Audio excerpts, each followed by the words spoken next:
How's it going, everyone? It's me, it's Jinsula. Hope you're having a good day, and welcome to another Pokemon Go video. Alright, so for anyone who considers themselves a veteran player, they would tell you that December Community Day is typically the biggest one of the year. Well, this year's December Community Day is going to be the biggest ever, and Niantic is not holding back on this one. I'm going to be going over all of the details in this video, plus I will go over which Pokemon you should focus on during this 2-day event. Right, so with that said, let's roll the intro and get right into it.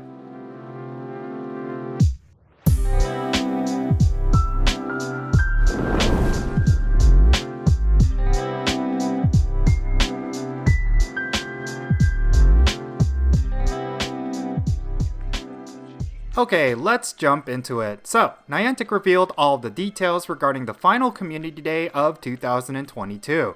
Rather than featuring a specific Pokemon, December Community Day is typically the one that has every single Pokemon from all of the Community Days from the year, and this year is going to be no different.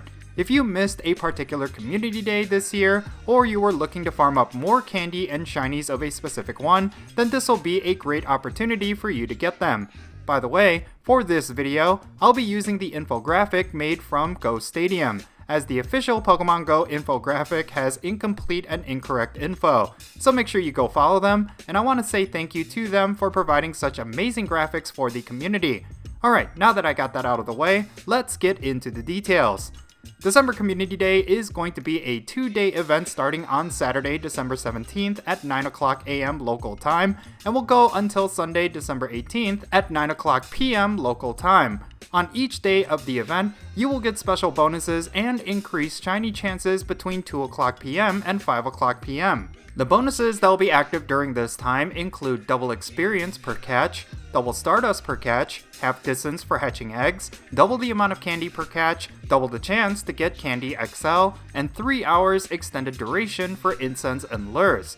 Overall, this is pretty awesome. There are a ton of bonuses here that you should take advantage of during this event. And just a reminder, these bonuses will only be available between 2 o'clock p.m. to 5 o'clock p.m. on each day. Now, coinciding with these bonuses, we are going to be getting an increased shiny rate and increased spawns of specific Pokemon from all of the community days from this year. On December 17th, between 2 o'clock p.m. and 5 o'clock p.m. local time, you will see an increased spawn rate of Sandshrew, Alolan Sandshrew, Alolan Geodude, Hoppip, Cheel, and Stuffle. For this particular day, the focus is going to be primarily on battlers, as Cheel, Hoppip, and Alolan Sandshrew evolve into Pokemon that are really good for the Great League. While they may not be considered top tier in the current meta, they are still decent enough to have on hand, as they could be really good for some specialty cups. At the very least, Cheel's Evolved Form Walrein and Hoppip's Evolved Form Jumpluff still get a lot of play, so you could certainly go for those. If you're looking to build up your collection of PvP Pokemon, then this is the day to farm up. Next up, on December 18th, between 2 o'clock p.m. and 5 o'clock p.m. local time, you will see an increased spawn rate of Teddiursa, Galarian Zigzagoon, Starly, Roggenrola, Litwick, and Dino. While a handful of Pokemon are great for PvP, most of these Pokemon are good for PvE. If you're looking for solid raid attackers, gym attackers, and Pokemon you can use against Team Go Rocket, then this is the day to farm up. Hydreigon, the evolved form of Dino, is actually the best Dark-type raid attacker with the Community Day move, so you don't want to miss out on that. Now, along with these spawns, you will also be seeing the Community Day Classic Pokemon from this year. This includes Bulbasaur, Mudkip, and Dratini. They will be part of the spawns on both days between 2 o'clock p.m. local time until 5 o'clock p.m. local time. Next up, let's talk about what will be spawning in the wild outside of these times. From 9 a.m. to 9 p.m. local time on Saturday and Sunday, you will see all of the Community Day Pokemon from last year. These include Swablu, Shinx, Gible, Eevee, Duskull, Oshawott, Snivy, Tepig, Machop, Roselia, and Fletchling. You will also be able to hatch all of these from 2km eggs as well, with the exception of Roselia, and instead getting the baby version Budu. Niantic hasn't confirmed this, but it's possible that they will have slightly boosted shiny rates as well. Don't hold out on this, because it's probably likely they will just have the normal shiny rate. Something that will disappoint players is that you won't be able to get the Community Day moves from any of these Pokemon from last year. So even though they will be spawning in the wild, you won't be getting the exclusive moves if you evolve them. I guess Niantic is looking to add more value to elite TMs.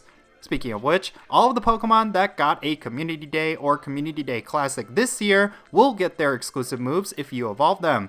These include Frenzy Plant on Venusaur, Night Slash on Sandslash, Shadow Claw on Alolan Sandslash, Rollout on Alolan Golem, Draco Meteor on Dragonite, Acrobatics on Jumpluff, Hydro Cannon on Swampert, Powder Snow and Icicle Spear on Walrein, Gust on Staraptor, Poltergeist on Chandelure, Meteor Beam on Gigalith, Brutal Swing on Hydreigon, Drain Punch on Bewear, Obstruct on Obstagoon, and High Horsepower on Ursaluna.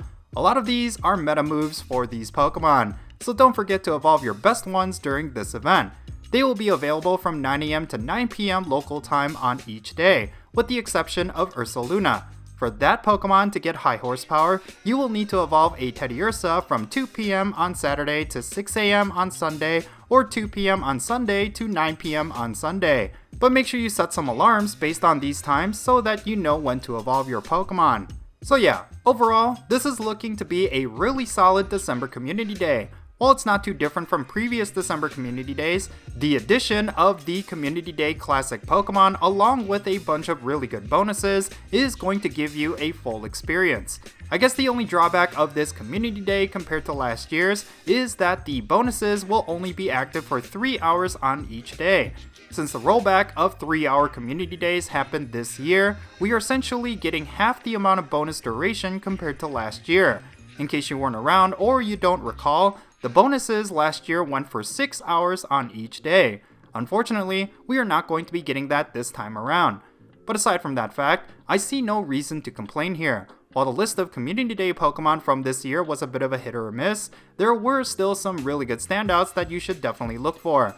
I also like that they are bringing back the Pokemon from last year's Community Day and giving us plenty of time to farm them up. It's just a shame that we can't get their exclusive moves outside of using Elite TMs, but that could all change by the time we get to this Community Day.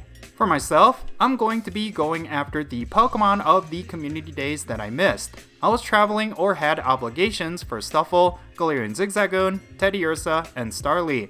I do have a handful of shinies for each of them, but I want a chance at a good one. I'm also going to be farming candy and XL candy for some of the meta Pokemon, specifically Dino and Litwick. Some of the 2021 Community Day Pokemon are worth farming candies for as well. So yeah, I really can't find a reason to complain regarding this December Community Day. Aside from the 3-hour duration, it seems Niantic didn't hold anything back. Hopefully, it will end up being a positive experience for most. Anyway, that's going to be it for this video. Leave your thoughts regarding this Community Day down below. Which Pokemon are you going to be farming up? Let me know in the comments and let's have a great discussion. And if you ended up enjoying this video, be sure to hit that like button and subscribe if it's your first time here. And don't forget that little bell so you can stay up to date on whenever I upload videos. And I want to give a quick shout out to my patrons on Patreon. You make this channel content possible. If you want to support my channel in any way, big or small, then be sure to check out the links in the description below. For all my patrons, they get a permanent spot on my in-game friends list. So if you want to interact with me in some way, like with remote raids, then do consider becoming a patron on my Patreon. But yeah, that's going to be it. I'm Count Jinsula. Be safe, have fun, love yourself, and I'll catch you all later.